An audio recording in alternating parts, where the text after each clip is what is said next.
Shalom, shalom, bwoko bw'Imana. Yesu ashimwe cyane. Nongeye kubaramutsa mu izina rya Yesu Kristo. Muri kumwe nanjye Arsene Ndikumana muri morning prayer, isengesho ryo mu gitondo. Turashima Imana kuri mwebwe mwese mukomeje kubana natwe mu bihe byiza byo gusenga. Ndabashishikariza gukomeza gusangiza abandi ubutumwa bwiza n'iri sengesho ryo mu gitondo kugira ngo nabo bahabwe umugisha.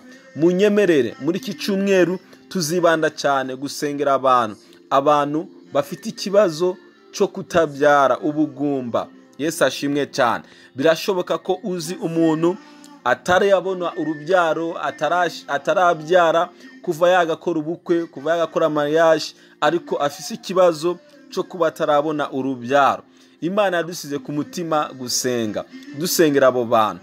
Bwoko bw'Imana, reka mbabwire kino kintu. Igihe cyose Imana ishize mu mutima gukora ikintu, hari abantu babihererwamo umugisha.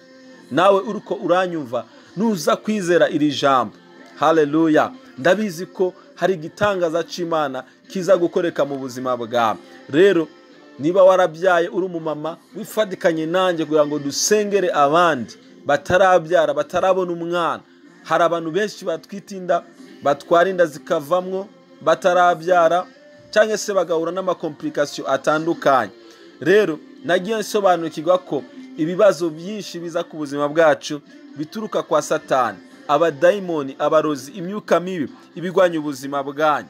Rero ndaza gusengana nawe kandi ndizera ko Uwiteka aza kugukorera igitangaza. Mu minsi iri imbere uraza gutwita kandi uzobyara, kandi wishime unezerwe mu muryango wawe. Yesu ashimwe cyane.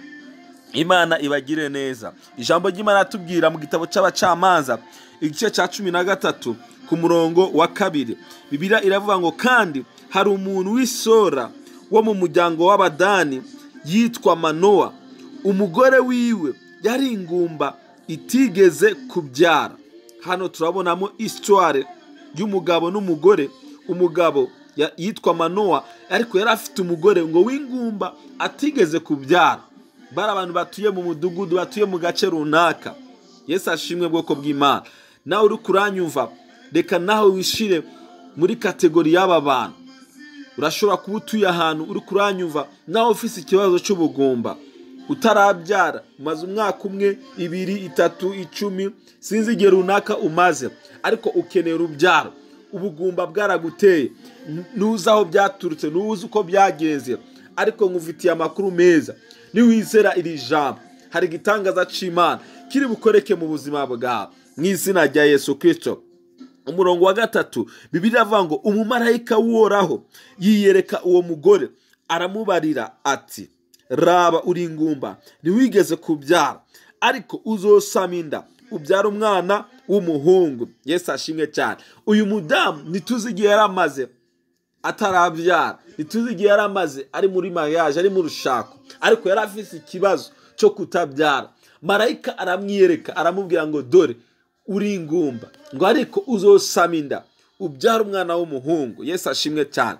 Nanjye ndakubwira muri uyu mwanya uri kuranyumva muri iki gitondo, aho uherereye hose, urabizi kuri ingumba, cyangwa se uzi ikibazo cyatumye utabyara aho cyaturutse, ariko reka nkubwire, niwizera iri jambo, hari marayika w'Imana ugiye kugusanga. Haleluya. Hari ikiganza c'Imana kiri buze kugukoraho wewe wa mudamu uri kuranyumva. Hari ikiganza c'Imana kiza kugukoraho mu izina rya Yesu Kristo. Iyo nda yawe iraza gufunguka, cyangwa se ikiganza c'Imana kiraza gukora ahantu hose hari ikibazo cyatumye utabyara. Imana yaza gukora igidasanzwe ku buzima bwanyu, mubone umwana mu izina rya Yesu Kristo. Ndagusengera ngo marayika w'Iteka agusanga, gusure mu izina rya Yesu Kristo. Reka usengane nanjye kandi wizere, uraza kwakira igitangaza cyawe. Inda yawe iraza gufunguka mu izina rya Yesu Kristo.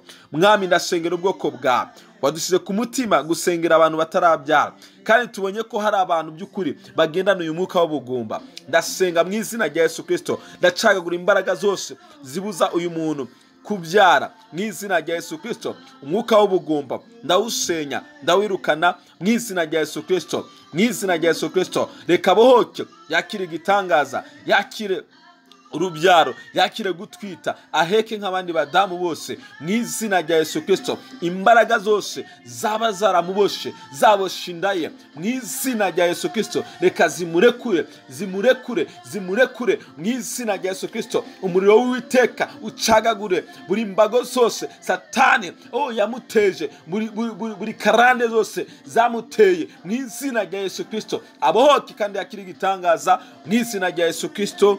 Amen, haleluya. Ubyakire kandi ubyizere, vuba cyane uzaduha ubuhamya bw'ibyo Yesu yakoze ku buzima bwawe. Mugire umunsi mwiza w'umugisha, Uwiteka abane namwe mu byo muza gukora byose, mubone kugira neza kw'Imana. Turabakunda. Shalom, shalom.